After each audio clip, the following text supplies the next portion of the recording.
Pemirsa, sebelum saya menyuguhkan berita terkait dengan apa yang dialami Bapak Johan ini yang dikriminalisasi, jangan lupa subscribe, berikan tanda nyalakan notifikasi. Oke, pemirsa sekalian, pada sore hari ini saya bertemu dengan Bapak Johan Dena. Selamat sore Pak Johan. Selamat sore.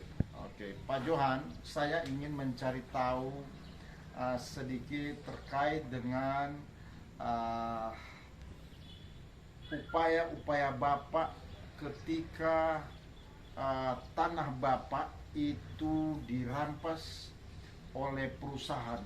Nah, saya ingin cari tahu di atas tanah Bapak itu berapa luasnya dan ada tanaman atau isi apa saja. Jadi kurang lebih luas 8 hektar. 8 hektar. Di situ ada tanam cengkeh, kopi, dan lain-lain. Oke, sejumlah berapa ribu atau cengkeh dengan kopi? Itu saya sudah tidak ingat kalau sudah berapa itu. Ini enggak garuk Cengkeh itu. dengan Jadi kopi sudah begitu bibitan. Oke, dengan lahan seluas 8 hektar, kemudian dengan berbagai tanaman yang sudah lama Bapak kelola itu, ketika perusahaan ini ingin mengambil, berapa tahun nih? Apa sudah dewasa atau masih tanaman? Lain sudah jadi kebun, lain masih pendidikan, tanam bertahap. Oke, karena memang ditanam bertahap. Apa itu masuk area hutan atau memang tanah perkebunan pasini atau tanah rakyat? Itu tanah rakyat karena saya dilengkapi dengan surat keterangan adat. Oh, jadi ada surat Ada. keterangan adat kepemilikan Bapak Johan. Oke, Bapak Johan, saya ingin tanya, apakah kemudian ada perusahaan tambang yang masuk dan ingin mengambil apa Bapak ketahui mereka siapa dan kenapa ingin mengambil lahan Bapak?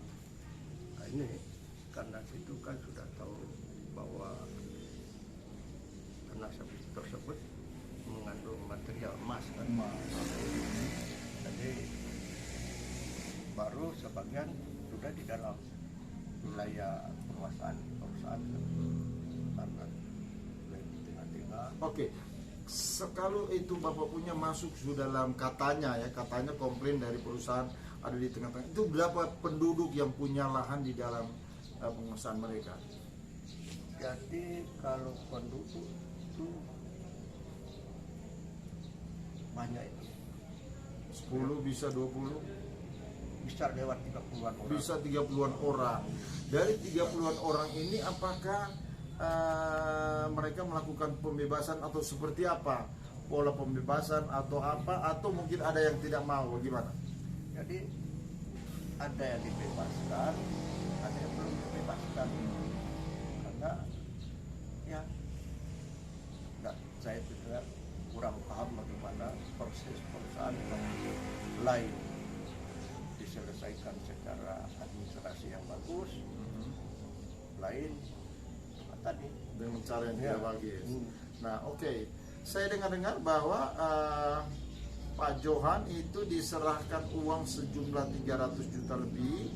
Kemudian mereka memaksa menguasai lahan itu. Nah, kemudian apa yang tindakan Bapak? Menerima atau menyetujui apa cara beli paksa ini atau seperti apa, Pak? itu saya terima dengan keadaan paksa sebab itu ada modus perbaikan, ada kerja. Jadi sebenarnya prinsipnya Bapak menolak. Cuma saya kan menjaga keselamatan saya karena sebagian tanah saya dibawa. Sudah mulai dibongkar. Nah, kemudian Bapak melakukan upaya hukum itu. Ya, Upaya hukum akhirnya Bapak kemudian memenangkan perkara atas kerugian yang telah ditimpa karena merusak seluruh kebun-kebun Bapak dan mengambil sebagian lahan-lahan untuk mereka olah menjadi emas. Nah, ketika Bapak menang, apakah itu kemudian Bapak menikmati kemenangan itu atau Bapak mengalami sesuatu lagi? Sampai sekarang saya tidak mengalami hal apa yang sudah dikeluarkan oleh Mahkamah Agung. Malah sampai sekarang saya digantung Oh, jadi dengan alasan katanya PK. Saya tunggu sampai sekarang putusan ingkrah PK itu tidak ada, sudah hampir 1 tahun. Oke, saya ingin tanya, putusan itu di pengadilan mana dan tahun berapa itu Pak? Ketika Bapak berjuang untuk memperoleh sisa ganti rugi yang dimana Bapak meminta harganya sekian miliar. Di putusan tahun berapa itu? Tidak salah 2017. Jadi 2017 putusan pertama, putusan tingkat pertama. Iya. Nah, kemudian mereka membayar atau mereka banding? Banding. Oh, mereka banding lagi. Tapi terus kemudian siapa yang Saya menang terus. jadi Pak Sampai Yohan memenangkan lagi Ya. ketika ada upaya hukum banding dari perusahaan. Nah, oke, kemudian pada tingkat kasasi mereka kasasi lagi tidak? Kasasi. Nah, jadi mereka kasasi lagi, kemudian hasil kasasinya Kita menang. pesak Pak Johan lagi dimenangkan Iya, Mahkamah atas tuntutan tersebut oleh Mahkamah Agung. Berapa seperti apa bunyi putusan yang telah ingkrah di Mahkamah Agung? Apakah ada nilai tertentu atau seperti apa? Mohon. Jadi di situ sesuai dengan keputusan Mahkamah Agung. Dalam amar putusannya berbunyi apa? Keputusan bahwa itu harus dibayar 3,1 3 miliar 150 juta. Dan bagaimana pola pembayaran dan seperti apakah Bapak sudah menerima pembayaran? sampai sekarang belum ada karena digantung dulu. Oke, nah itu apa, bayar tunai atau harus misalnya dibayar sejumlah tertentu? Nah, Dalam putusan harus tunai. Oke. Nah, tahun berapa putusan kasasi itu dilakukan, Pak? Lahir. Tadi kan menang di tingkat pertama 2007, kemudian menang di tingkat banding dan di tingkat kasasi tahun berapa? boleh kita Ingat aja dulu, Pak. Kira-kira. ya kira-kira 2 tahun lalu lah. Jadi 2009 ya. Nah, 2017-18 lah. Nah, oke, setelah 2017 atau 2018 putusan kasasi itu mereka PK lagi. Ini yang 2021. 2001. Jadi setelah 1 tahun putusan itu jalan, mereka PK katanya. Oh, katanya atau gimana? Katanya. Ada enggak pemberitahuan PK? Enggak, cuma melalui telepon. Melalui telepon oleh siapa? Melalui dari kita punya pengacara. Pengacara menyatakan kepada Bapak mereka lagi kasasi. PK katanya. Oh, mereka pakai PK. Oke, maaf, saya ingin bertanya lagi. Perusahaan apa yang melakukan yang kemudian melakukan pengambilan tanah-tanah Bapak yang kemudian merugikan Bapak, dan atas kerugian itu kemudian Bapak menggugat mereka? Dari perusahaan apa itu, Pak? Dari JRPM. JRPM apa? JRBM apa itu? PT Resort. J Resort Bola Mongondo. Oke. Nah, sekarang mereka melakukan upaya PK sudah kurun waktu berapa tahun?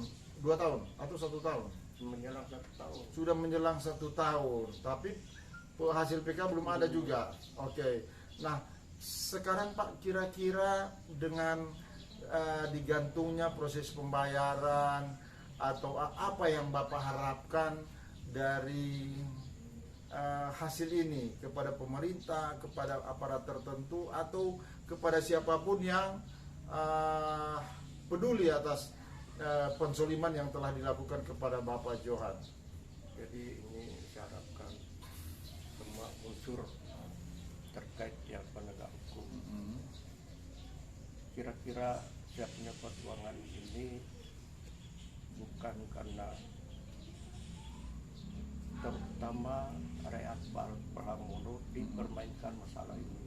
Jangan sampai dipermainkan. Ya, kemudian meminta apakah pemerintah mendorong agar mereka patuh kepada putusan untuk membayar? Harus patuh sebab ini kita lihat sudah memperalat orang besar. Bapak kira-kira duga-duga orang di belakang atau orang besar itu siapa? Ini Bisa tim tahu? mengaku sama saya timnya kemenangan Jokowi. Oh begitu. Jadi di belakang ini ada backup dari tim kemenangan. Bapak dengan dari siapa itu, Pak? Bapak duga ya di belakang itu ada.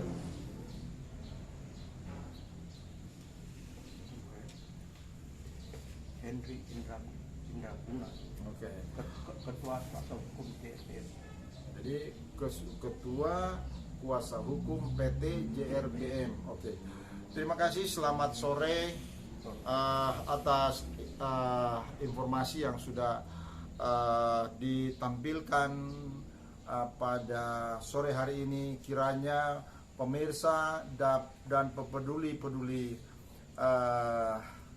hukum di Indonesia dapat menyimak apa yang dialami oleh Bapak Johan terkait dengan apa yang dialami. Saya kira demikian.